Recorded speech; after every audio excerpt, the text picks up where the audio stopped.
నమస్కారం ఘంటారావానికి స్వాగతం. ముందుగా ప్రధాన అంశాలు. ఆర్టీసీ బిల్కు ఆమోదం తెలపని గవర్నర్ తమిళిసై సభలో ప్రవేశపెట్టేందుకు రాజ్భవన్ నుంచి రాని అనుమతి.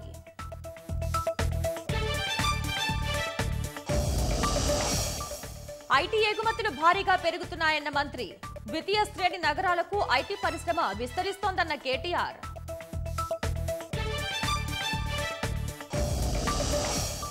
మార్గదర్శి చిట్ ఫండ్ కేసు బదిలీపై మళ్లీ విచారణ అవసరం లేదు. ఏపీ సర్కారు పిటిషన్లను డిస్మిస్ చేసిన సుప్రీంకోర్టు.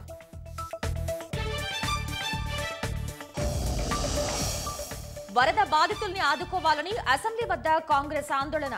సమస్యల పరిష్కారంపై ధర్నా చేపట్టిన ఎన్ఎస్యుఐ నేతలు అరెస్ట్. నూహ్ జిల్లా ఎస్పీపై చర్యలు చేపట్టిన హర్యానా సర్కార్. ఘర్షణ సమయంలో సెలవుల్లో ఉండటంతో బదిలీ.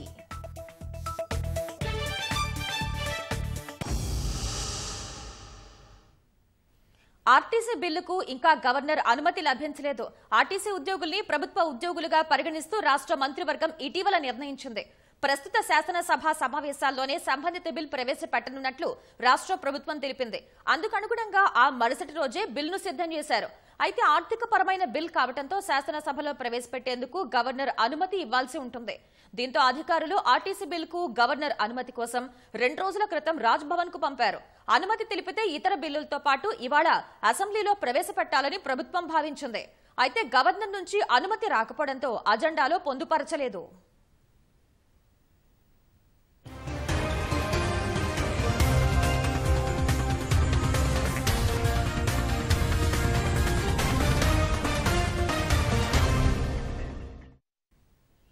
శాసనసభ సమావేశాలను ప్రత్యక్ష ప్రసారం ద్వారా చూద్దాం.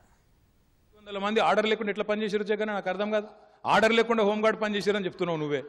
అది ఏం ప్రభుత్వమో ఎట్లా నడిపినరో చూస్తాం అధ్యక్ష. వారి వివరాలు ఇవ్వనండి, తప్పకుండా పరిశీలిస్తాం అధ్యక్ష. మెతుకు ఆనంద్ గారు. ధన్యవాదాలు అధ్యక్ష. అధ్యక్ష, గతంలో ముఖ్యమంత్రి గారు ఎన్నో గ్రామాలను తండాలను సపరేట్ గ్రామ పంచాయతీలుగా చేసిండు అధ్యక్ష. దాంట్లో మా వికారాబాద్లో కూడా చాలా గ్రామ పంచాయతీలు అయినాయి అధ్యక్ష. ధన్యవాదాలు. అయితే ఇంకా కొన్ని మా బంట్వారం మండలంలో రొంపల్లి కింద ఉన్నటువంటి మంగరాస్పల్లి కావచ్చు, అదేవిధంగా కోట్పల్లి మండలానికి సంబంధించిన మల్సెట్టిపల్లి తండా, మద్గుల్ తండా, నాగ్సాన్పల్లి తండా, మోమిన్పేట్కి సంబంధించినటువంటి రావులపల్లి, మర్పల్లికి సంబంధించినటువంటి రాంపూరు, కుడుగుంట, ధారూర్కు సంబంధించిన లక్ష్మీనగర్ తండా, తిమ్మాపూరు, కొత్త తండా, డీకే తండా, కొండాపూర్ కుర్దులు ఇవి ఉన్నటువంటి గ్రామ పంచాయతీలు కొంచెం దూరంగా ఉన్నాయి కాబట్టి ఇబ్బందికరమైన పరిస్థితులు ఉన్నాయి కాబట్టి వీటిని కూడా గ్రామ పంచాయతీలుగా ఏర్పాటు చేయాలని చెప్పి తమరి ద్వారా గౌరవ ముఖ్యమంత్రి గారికి మంత్రి గారిని కోరుతా ఉన్నాను. Thank you. మినిస్టర్ గారు నోట్ చేసుకున్నా. దివాకర్ రావు గారు. ధన్యవాదాలు అధ్యక్ష. మొన్న కురిసిన భారీ వర్షాల వల్ల మా నియోజకవర్గం గోదావరి పరివాహక ప్రాంతం, అదే కాకుండా మంచాల ప్రాంతంలో రాలివాగు ఒక పెద్ద ప్రాజెక్టు. రాలివాగు వాగు కూడా 2001లో కూడా బ్రిడ్జి కొట్టుకుపోయిన సందర్భాలు. ఈసారి కానీ కిందసారి కానీ దాదాపు 3000 పైచుల ఇళ్లలో 10 ఫీట్ల నీళ్ళు రావడం, ఆ ప్రాంతం అంతా చాలా ఇళ్లలో పెద్ద నష్టం జరిగింది. ఈసారి కూడా ఒక దిక్కు కడెం ప్రాజెక్టు, మరో దిక్కు ఎస్ఆర్ఎస్పి, అదేవిధంగా రాలివాగు ప్రాజెక్టు వల్ల 9,35,000 క్యూసెక్ల వాటర్ ఇవ్వడం వల్ల దాదాపు పెద్ద ఎత్తున నీళ్ళు రావడం జరిగింది. మరి ఆ ప్రాంతాన్ని మరి రక్షించాలి, ఆ ఇళ్లని రక్షించాలి అనే ఆలోచన మరి గతంలో మరి చెప్పడం జరిగింది. ఇప్పుడు కూడా మీ ద్వారా మంచిర్యాల జిల్లా హెడ్ క్వార్టర్ మరి దానికి ఒక రిటర్నింగ్ వాల్ మరి కడితే కానీ ఆ ప్రాంతం అంతా ఆ ఇళ్లంతా పాపం కొంత సంతోషంగా ఉంటారు. దయచేసి మీ ద్వారా ముఖ్యమంత్రి దృష్టి తీసుకెళ్లి మంచిర్యాల పట్టణానికి రిటర్నింగ్ వాల్ కట్టి ఆ ప్రాంత ఇళ్లని కాపాడాలని మీ ద్వారా ముఖ్యమంత్రి గారికి మనవి చేయడం జరుగుతుంది. ఐటీ రంగంలో దేశంలో సృష్టించిన ఉద్యోగాల్లో 44% తెలంగాణవే ఉన్నాయని కేసీఆర్ పాలనా దక్షతలోనే ఇది సాధ్యపడిందని ఐటీ శాఖ మంత్రి కేటీఆర్ తెలిపారు. రాష్ట్రంలో ఐటీ రంగం అభివృద్ధి, ఎగుమతులు, ఉపాధి అవకాశాలపై సభ్యులు అడిగిన ప్రశ్నలకు మంత్రి సమాధానమిచ్చారు. 1987 నుంచి 27 ఏళ్లలో రాష్ట్ర ఐటీ ఎగుమతులు 56,000 కోట్లుంటే గతేడాదే 57,000 కోట్లు ఉన్నాయని వెల్లడించారు. మతం మంటలతో హర్యానా, మణిపూర్లో నాశనం చేస్తున్నారని, స్థిరమైన ప్రభుత్వం సమర్థ నాయకత్వంతో రాష్ట్రంలో ఐటీ రంగం దూసుకువెళ్తోందన్నారు. కోకాపేటలో నిన్న మనం ల్యాండ్ ఆక్షన్ పిలిస్తే అధ్యక్ష, మా కాంగ్రెస్ మిత్రులు లేరు గాని బయటనేమో ఈ కుంభకోణము, ఆ లంబకోణం, అక్కడేదో ధరలేమో జరిగిపోయింది, ఇదేదో జరిగిపోయిందని పనికిమాలిన మాటలు మాట్లాడుతుంటారు అధ్యక్ష. కానీ ఇవాళ రికార్డులు బద్దలు కొడుతూ, అన్ని అనుమానాలు తుత్తునీయలు చేస్తూ, వీళ్ళు చేస్తున్న పనికిమాలిన ప్రచారాన్ని సోదిలో కూడా లేకుండా చేస్తూ ఇవాళ ఒక్కొక్క ఎకరం ఇవాళ 100 కోట్ల రూపాయలకు వాడే పరిస్థితి హైదరాబాద్ లో వచ్చింది. ఇది ఊరికేనే డైలాగులు కొడితేనో, బయట పోయి ధర్నాలు చేస్తేనో ఇట్లాంటివి జరగవు అధ్యక్ష. అద్భుతమైన పురోగతి ఒకవైపు. ఆ అద్భుతమైన పురోగతి కావాలంటే 2 కీలక అంశాలు అధ్యక్ష: stable government and able leadership. రాష్ట్రాన్ని సాధించిన నాయకుడే ముఖ్యమంత్రిగా ఉండి, దక్షత కలిగిన దమ్మున్న నాయకుడు కేసీఆర్ గారు ముఖ్యమంత్రిగా ఉండడమే తెలంగాణకు నిజంగా చెప్పాలంటే శ్రీరామ రక్ష. ఏమైతుంది అధ్యక్ష, హర్యానాలో గొప్ప ఐటీ సెంటర్ గురుగాం నాశనం చేస్తున్నారు అక్కడ ఉన్న వాళ్ళు. అక్కడ కూడా పనికిమాలిన మతం పేరు మీద పంచాయతీలు పెట్టి గబ్బు లేపి ఉన్న వాళ్ళని పారిపోయే విధంగా దరిద్రపు కార్యక్రమాలు. మణిపూర్లో ఏం జరుగుతుంది అధ్యక్ష? మతాల పేరు మీద మంటలు. దేశంలోని ఐటీ పురోగతి కంటే మన రాష్ట్రంలో ఐటీ పురోగతి 4 రెట్లు ఎక్కువ ఉందంటే దానికి ఖచ్చితంగా ఇక్కడున్న stable leadership, stable governance and able leadership కారణం అని నేను విజ్ఞప్తి చేస్తూ, లాస్ట్ ఇయర్ ఒక చిన్న ఉదాహరణ చెప్తే మా ప్రతిపక్ష సోదరులు కూడా దీన్ని ఒప్పుకోక తప్పదు పాపం. పోయిన సంవత్సరం భారతదేశంలో ఉత్పత్తి అయ్యే ప్రతి 3 జాబుల్లో ఒకటి తెలంగాణ నుంచి వస్తే, ఈ సంవత్సరం అధ్యక్ష out of the total jobs created in India, భారతదేశం మొత్తంలో సృష్టించబడ్డ టెక్నాలజీ రంగంలో సృష్టించబడ్డ జాబ్స్ లో according to government of India, నా లెక్క కాదు, మా డబ్బా మేము కొట్టుకోవట్లేదు, STPI software technologies park of India, NASSCOM చెప్పిన లెక్క ప్రకారం మొత్తం భారతదేశంలో సృష్టించబడ్డ టెక్నాలజీ జాబ్స్ లో 44% ఆర్ కమింగ్ ఫ్రమ్ తెలంగాణ. నాకు అర్థం కాలేదు, ఒకసారి నేను హైదరాబాద్ లో ఉన్నానా, భారతదేశంలో ఉన్నానా, న్యూయార్క్ లో ఉన్నానా అని సూపర్ స్టార్ రజనీకాంత్ అర్థమవుతుంది. కానీ ఇక్కడున్న మా కొంతమంది మా గౌరవ సభ్యులకు మాత్రం ఇంకా కూడా కళ్ళు తెరుచుకోవడం లేదు అధ్యక్ష. వారు కూడా దయచేసి కంటి వెలుగులో ఒకసారి చూపెట్టుకుంటే చాలా బాగుంటది. 1987లో అధ్యక్ష మొట్టమొదటి ఐటీ బిల్డింగ్ వచ్చింది హైదరాబాద్ లో.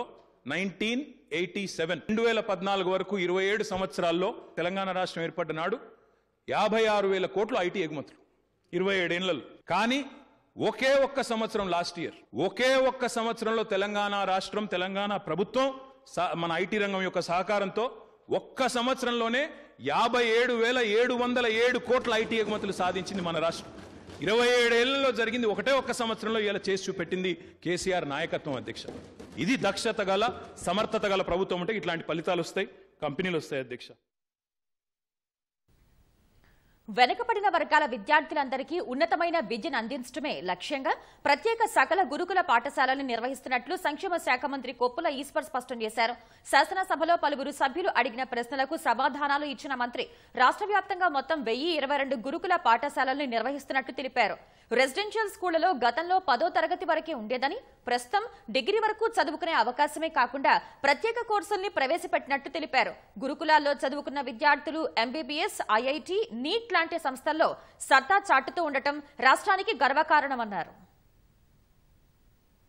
గౌరవ ముఖ్యమంత్రి వర్యులు ఈ గురుకుల పాఠశాలలకు అత్యంత ప్రాధాన్యతనిచ్చి మొత్తంగా 731 గురుకుల పాఠశాలలను ఎప్పుడు లేనటువంటి అన్ని సకల సౌకర్యాలు కల్పించడం ద్వారా ఈ రోజు ఆ పాతవి ఇవి అన్ని కలిపితే 1022 గురుకుల పాఠశాలలు మనం అద్భుతంగా మన రాష్ట్రంలో నిర్వహించడం జరుగుతూ ఉంది అధ్యక్ష. రెసిడెన్షియల్ స్కూల్స్ అంటే ప్రాథమిక స్థాయి 10వ తరగతి చదివిన తర్వాత మళ్ళీ చదువుకోవడానికి ముందుకు పోయే అవకాశమే లేకుండా అధ్యక్ష. కానీ మొత్తంగా ఒకేసారి 30 డిగ్రీ కళాశాలను మహిళల కోసం మరి స్థాపించినటువంటి విషయం. అదేవిధంగా 22 డిగ్రీ కళాశాలలు ST విద్యార్థుల కోసం, 33 డిగ్రీ కళాశాలలు BC విద్యార్థుల కోసం ఏర్పాటు చేయడం జరిగింది. ఆ డిగ్రీ స్థాయి వరకే చదువుకునే అవకాశమే కాకుండా ప్రత్యేకమైనటువంటి కోర్సులను కూడా ప్రవేశపెట్టి వారికి అన్ని రకాల వారు ఏ రకమైనటువంటి విద్యను అభ్యసించాలన్నా మరి అందుబాటులోకి తీసుకురావడం జరిగింది. ఒక 38 సెంటర్ ఆఫ్ ఎక్సలెన్సీ కాలేజీలను కూడా స్థాపించడం, ఒక ప్రత్యేకమైన శ్రద్ధ వారిపైన పెట్టడం ద్వారా మరి మంచి ఫలితాలను మనం సాధిస్తా ఉన్నాం అధ్యక్ష. గతంలో చూసినట్టయితే 1,54,000 ఉన్నటువంటి విద్యార్థుల సంఖ్య ఈరోజు 1,022 గురుకుల పాఠశాలలు నిర్వహించడం వల్ల 6,10,000 మంది విద్యార్థులు, పేద విద్యార్థులకు చాలా గొప్పగా ఉన్నతమైనటువంటి విద్యను అందించేటువంటి ప్రయత్నం దేశంలో మొట్టమొదటిగా తెలంగాణ రాష్ట్రంలో జరిగింది. దాని ఫలితాలు మన కళ్ళ ముందట కనబడతా ఉన్నాయి అధ్యక్ష. ప్రభుత్వము ప్రయారిటీ వారిగా ఈ భవనాల నిర్మాణం కూడా ఖచ్చితంగా చేపట్టడం అనేటువంటిది జరుగుతూ ఉంది. కాబట్టి అద్దె భవనంలో నిర్వహించినప్పటికీ కూడా ఉన్నతమైనటువంటి విద్యను అందించడమే ప్రధాన లక్ష్యంగా ముందుకు పోవడం జరుగుతూ ఉంది అధ్యక్ష. ఈ గురుకుల పాఠశాలలు చదువుతున్నటువంటి పిల్లలు చదివి ఈరోజు MBBS కావచ్చు, నీట్ కావచ్చు, IIT కావచ్చు, IIM కావచ్చు, సెంట్రల్ యూనివర్సిటీలలో దాదాపు 6,000 మంది అడ్మిషన్లు పొందిరని చెప్పడానికి నేను గర్వపడతా ఉన్నాను అధ్యక్ష. రాష్ట్ర స్థాయిలో మొత్తం ఫలితాలు పోల్చుకుంటే ఈరోజు 95% మన పాస్ పర్సెంటేజ్ తోటి మన గురుకులాలు ముందుకు సాగుతూ ఉన్నాయి. గురుకుల పాఠశాలల భవనాల నిర్మాణం కోసం కూడా ప్రభుత్వం తప్పకుండా కట్టుబడి ఉంది. దశల వారీగా వాటిని నిర్మాణం పూర్తి చేసి విద్యార్థులకు మంచి సౌకర్యాలు అందించేటువంటి ప్రయత్నం చేస్తామని సందర్భంగా గౌరవ సభ్యులకు తెలియజేస్తూ, సమస్యలు పరిష్కరించాలంటూ వివిధ సంఘాలు అసెంబ్లీ ముట్టడికి యత్నించాయి. శాసనసభ ముట్టడికి కాంగ్రెస్ శ్రేణులు ప్రయత్నం చేశాయి. వరద బాధితులను ఆదుకోవాలని డిమాండ్ చేసిన కాంగ్రెస్ నేతలు 50 లక్షల పరిహారం చెల్లించాలని పట్టుపట్టారు. ఇళ్లు కోల్పోయిన వారికి 20 లక్షలు ప్రకటించాలని డిమాండ్ చేశారు. కాంగ్రెస్ నేత సాయి కుమార్ సహా పలువురు నేతల్ని పోలీసులు అరెస్ట్ చేశారు. SC, ST, BC వసతి గృహాల్లో మౌలిక వస్తువుల కల్పన సహా పెండింగ్ బకాయిలు విడుదల చేయాలంటూ NSUI అసెంబ్లీ ముట్టడికి యత్నించింది. బోధనేతర సిబ్బందికి ఉద్యోగ భద్రత కల్పించాలని, క్రమబద్దీకరించాలని డిమాండ్ చేశారు. విద్యారంగ సమస్యలపై అసెంబ్లీలో చర్చించాలంటూ ఆందోళనకు దిగిన NSUI రాష్ట్ర అధ్యక్షుడు బల్మూరి వెంకట్ ని పోలీసులు అరెస్ట్ చేశారు.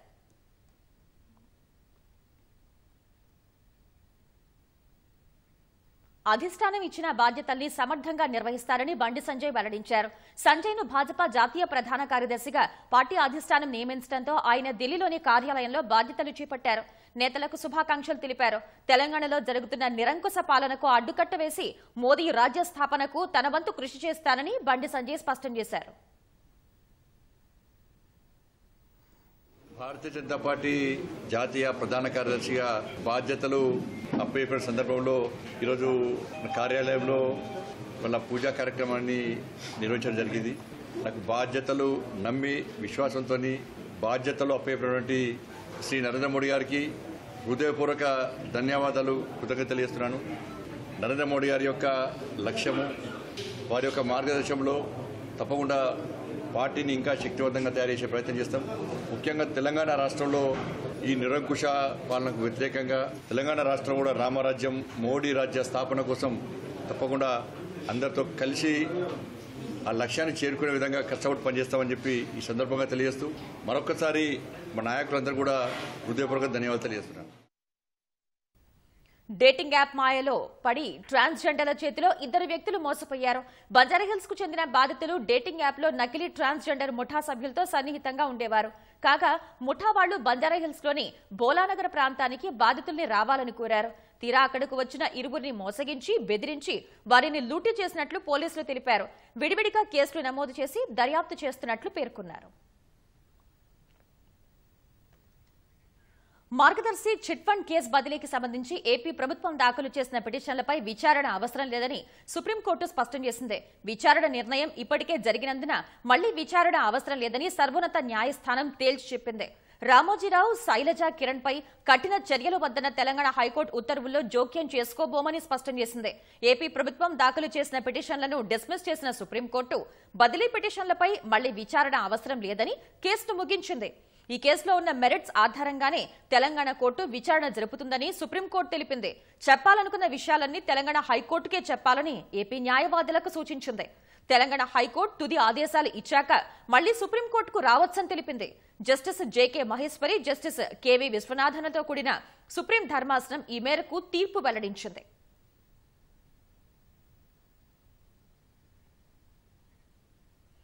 విశ్వంలో ఏం జరుగుతుందని వివరించడంలో ఖగోళానికి ప్రత్యేక స్థానం ఉంది. బాల్యంలోనే విద్యార్థుల్లో ఆలోచన శక్తిని రేకెత్తించడానికి సైన్స్ ప్రామాణికంగా నిలుస్తోంది. ఆ ఉద్దేశంతో ఆదిలాబాద్లో 3 ఏళ్ల కిందట 30 లక్షలతో ఏర్పాటు చేసిన సైన్స్ థీమ్ పార్క్ విద్యార్థుల్లో ఆశల్ని చిగురింపచేసింది. కానీ ఆ ఆశలు ఎంతో కాలం నిలవలేదు. Doctor APJ Abdul Kalam science theme గా నామకరణం చేసిన ఆ పార్క్ ఇప్పుడు పిచ్చి మొక్కలకు కేంద్రంగా మారింది. అక్కడి ప్రస్తుత పరిస్థితిని మా ప్రతినిధి రాకేష్ అందిస్తారు. ప్రస్తుతం మనం ఆదిలాబాద్లోని doctor APJ Abdul Kalam science theme పార్క్లో ఉన్నాం. గత 3 ఏళ్ల క్రితం అప్పటి జిల్లా కలెక్టర్ చొరవ చూపించి విద్యార్థులకు సైన్స్ పట్ల అవగాహన కల్పించాలనే సదుద్దేశంతో ఈ సైన్స్ థీమ్ పార్క్ని ఏర్పాటు చేశారు. అయితే అది ప్రస్తుతం పిచ్చి మొక్కలతో ఆ పరికరాలన్నీ కూడా తుప్పుపట్టి విద్యార్థులకు నిరుపయోగంగా తయారయ్యాయి. మనకి కటకాలు ఏ విధంగా పనిచేస్తాయి అనే దాని గురించి అక్కడ మనం చూడవచ్చు. ఈ సౌర గడియారం సన్ డయల్ అనేది ఏ విధంగా పనిచేస్తుందో తెలిపేందుకు ఆ పరికరం.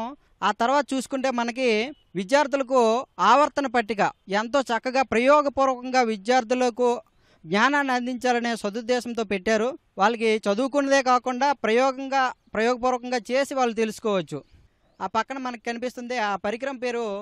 సముద్రంలో ఏ విధంగా సుడిగుండాలు ఏర్పడతాయి అనేది మనకి ప్రత్యక్షంగా నేర్చుకోవడానికే అది ఎంతగానో ఉపయోగపడుతుంది ఆ పరికరం. పాఠ్య పుస్తకం చదివింది వెంటనే ఇక్కడ ఒకసారి కానీ వీళ్ళు చూశారంటే ఏ విధంగా ప్రాక్టికల్గా అవుతుందనేది చూసినట్లయితే వాళ్ళు సులభంగా తెలుసుకోవడానికి అవకాశం ఏర్పడుతుంది.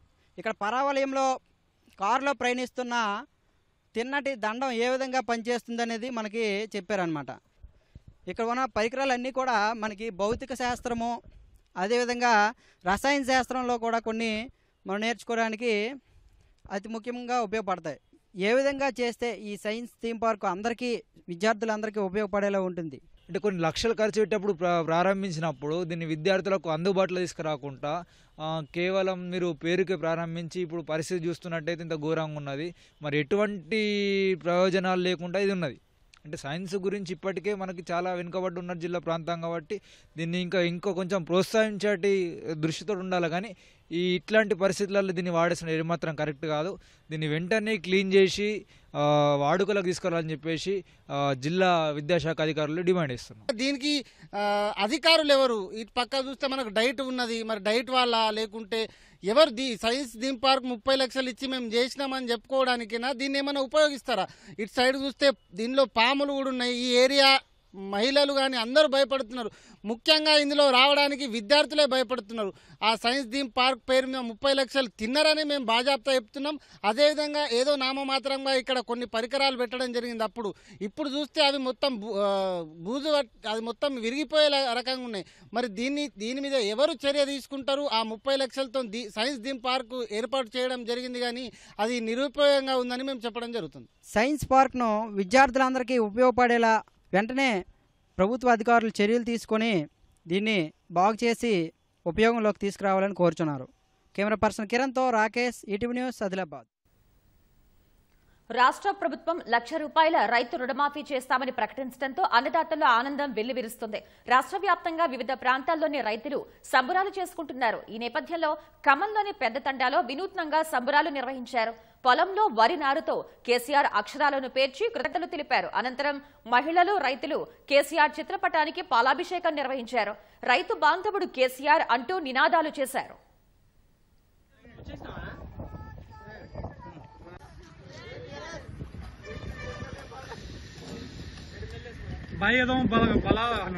నినాదం కరో.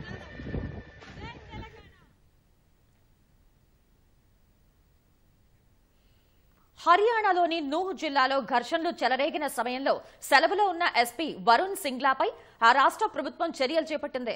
ఆయన్ను భివానీ ప్రాంతానికి బదిలీ చేసింది. భివానీ ఎస్పీ నరేంద్ర బ్రిజానియాను నూహ్ ఎస్పీగా నియమించింది. ఈ మేరకు ఓ అధికారిక ప్రకటన విడుదల చేసింది. నూహ్ జిల్లాలో అల్లర్లకు కారణమైన నిందితులపై హర్యానా ప్రభుత్వం చర్యలు చేపట్టింది. లా ఎన్ఫోర్స్మెంట్ అధికారులు నూహ్ జిల్లాలోని తాబుడులో అక్రమంగా నిర్మించిన 250 గుడిసెల్ని తొలగించారు. అక్రమంగా వలస వచ్చిన వీరు అల్లర్లలో పాల్గొన్నట్లు అధికారులు చెబుతున్నారు. బంగ్లాదేశ్ నుంచి గత 4 ఏళ్లలో వలస వచ్చిన వారు ఇక్కడ స్థలాలను కబ్జా చేసి పూరి గుడిసెలు నిర్మించినట్లు హర్యానా పట్టణాభివృద్ధి శాఖ చెబుతోంది. భారీ ఎత్తున పోలీస్ దళాలు ఈ ఆపరేషన్లో పాల్గొన్నాయి.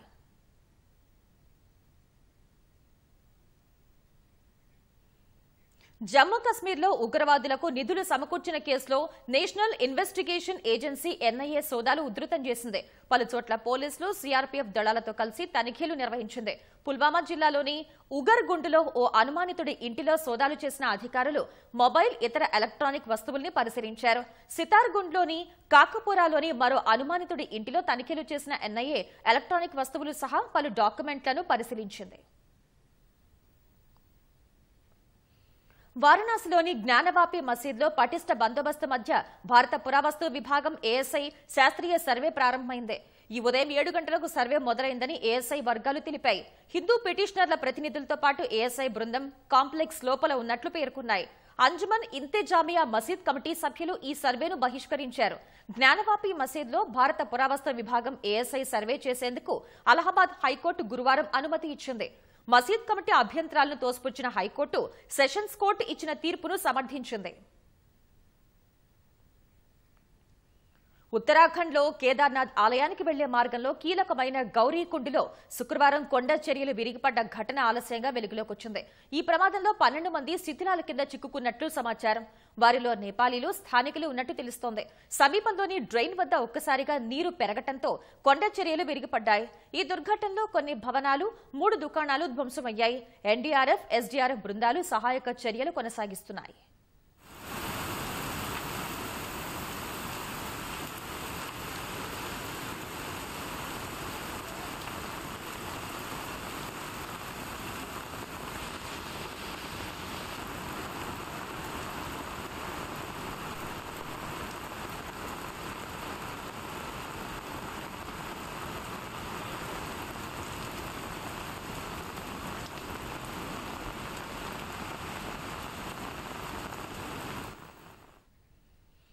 విదేశాల నుంచి తీసుకొచ్చిన చీతాలు చనిపోవడం భారత్ను కలవరపరుస్తోంది. దక్షిణాఫ్రికా, నమీబియా నుంచి 20 చీతాలను మధ్యప్రదేశ్లోని నేషనల్ పార్కుకు తరలించగా ఇప్పటి వరకు 6 చీతాలు మృతి చెందాయి. ఆఫ్రికా నిపుణులు భారత ప్రభుత్వానికి సమర్పించిన నివేదికలో చీతాల మరణాలకు చెక్ పెట్టేందుకు పలు సూచనలు చేశారు. నడివయసు చీతాల కంటే యుక్త వయసులో ఉండేవి మేలని ఆఫ్రికా నిపుణులు తమ నివేదికలో పేర్కొన్నారు. దానివల్ల మరణాల రేటు కూడా తగ్గుతుందని అభిప్రాయపడ్డారు. అటవీ ప్రాంతంలో తిరుగుతున్న వాహనాలు, మనుషుల సంచారానికి అలవాటు పడిన చీతాలను ఎంపిక చేసుకోవడం మంచిదని సూచించారు. బీతిల్లకుండా ఉండటంతో పాటు వాటిపై పర్యవేక్షణ, వైద్యం కూడా సులువవుతుందని పేర్కొన్నారు. యుక్త వయసులో ఉండే చీతాలకు కోపం తక్కువగా ఉండటమే కాకుండా అవి పోట్లాడుకోవు. వ్యాధి నిరోధక శక్తి కూడా అధికంగా ఉంటుంది. అందువల్ల చిన్నపాటి ఆరోగ్య సమస్యలు ఎదురైనా త్వరగా కోలుకునేందుకు అవకాశం ఎక్కువగా ఉంటుంది. నడివయసు దాటిన చీతాలకు వ్యాధి నిరోధక శక్తి తక్కువగా ఉంటుంది. అంతేకాకుండా కొత్త ప్రదేశానికి వెళ్లినప్పుడు అక్కడి వాతావరణ పరిస్థితులను తట్టుకోవడం కష్టమవుతుంది. అందువల్లనే చీతాలు మృత్యువాత పడుతున్నాయని నిపుణులు పేర్కొన్నారు. చీతాల దిగుమతి వ్యయాన్ని దృష్టిలో ఉంచుకొని యుక్త వయసులో ఉన్నవాటికే ప్రాధాన్యం ఇవ్వాలన్నారు.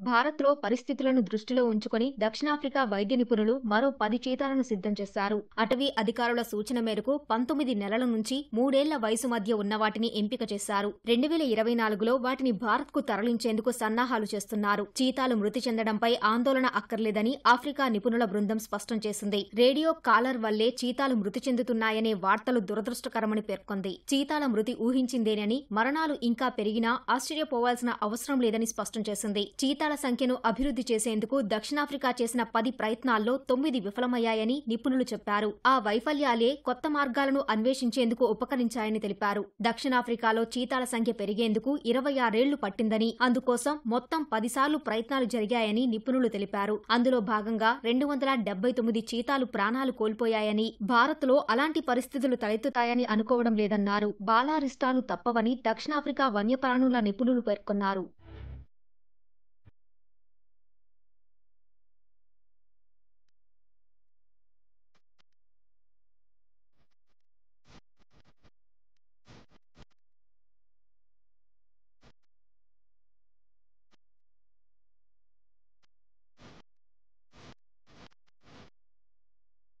మరోవైపు విదేశాల నుంచి తీసుకొచ్చిన చీతాల సంతాన సామర్థ్యంపై నిపుణులు కొన్ని అంశాలను లేవనెత్తారు. గతంలో తీసుకొచ్చిన 7 ఆడ చీతాల్లో కేవలం 1 మాత్రమే పిల్లలకు జన్మనిచ్చి సూపర్ మామ్ గా పేరొందింది. ఆడ చీతా జన్యువులపై పరిశోధన చేసి ఆ తరహా చీతాలను దిగుమతి చేసుకుంటే ప్రయోజనం ఉంటుందని కేంద్రానికి సమర్పించిన నివేదికలో నిపుణులు పేర్కొన్నారు.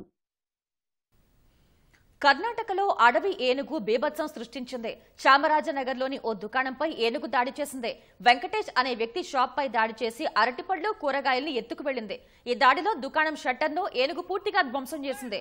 లోపలి ఉన్న సామాగ్రిని నాశనం చేసి అరటిపళ్లను ఎత్తుకు వెళ్లింది. వెంటనే స్థానికులు అక్కడికి చేరుకుని అడవి ఏనుగును తరిమివేశారు. ఈ ఘటనలో ఎవరికీ ఎటువంటి ప్రమాదం జరగలేదు. అదే లైట్ వేసున్నది ఇప్పుడు లైట్